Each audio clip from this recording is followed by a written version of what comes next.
रहमान डकैत की दी हुई मौत बड़ी कसाईनुमा होती। Welcome to real people real stories. आज की कहानी है पाकिस्तान के सबसे रहस्यमयी और खौफनाक नामों में से एक, रहमान डकैत। वो सिर्फ एक गैंगस्टर नहीं था, बल्कि एक ऐसा नाम जिसकी पहुंच सड़कों से लेकर खुफिया एजेंसियों और देश के सबसे ताकतवर लोगों तक बताई जाती है। कहा जाता है कि रहमान की दुनिया में एंट्री बेहद कम उम्र में हुई थी।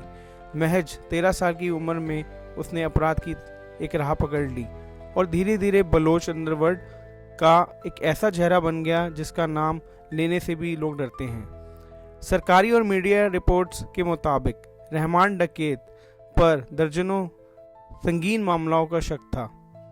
यहाँ तक दावा किया जाता है कि पूछताछ के दौरान उसने करीब 69 वारदातों में शामिल होने की बात मानी, जिसमें अपने ही परिवार से जुड़ा एक जघन्य अपराध भी शामिल बताया गया।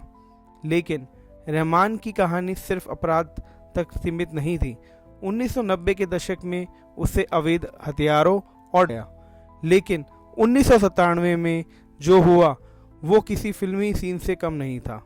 बताया जाता है कि कराची सेंट्रल जेल में कोर्ट से ले जाते वक्त रहस्यमय तरीके से फरार हो गया और इसके बाद उसका नाम पुलिस रिकॉर्ड में ज़्यादा वाह और दहशत की दुनिया में जिंदा रहने लगा।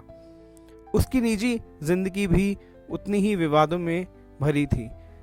अलग अलग रिश्तों में उसके 13 बच्चे की चर्चा होती है। समय के साथ रहमान ने अपनी छवि बदलने की कोशिश भी की थी।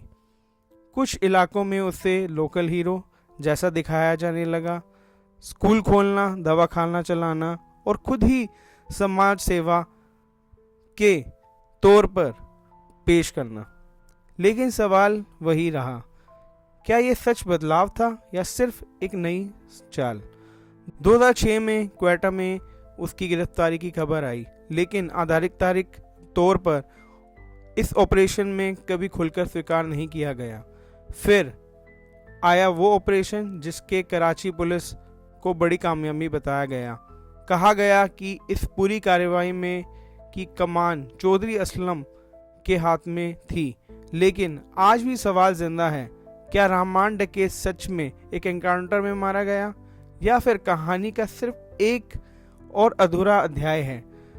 कुछ लोग मानते हैं वो सिस्टम का शिकार बना, कुछ लोग कहते हैं कि वो खुद ही अपने बनाए जाल में फंस गया। क्या सच है? ये आज भी रहस्य है।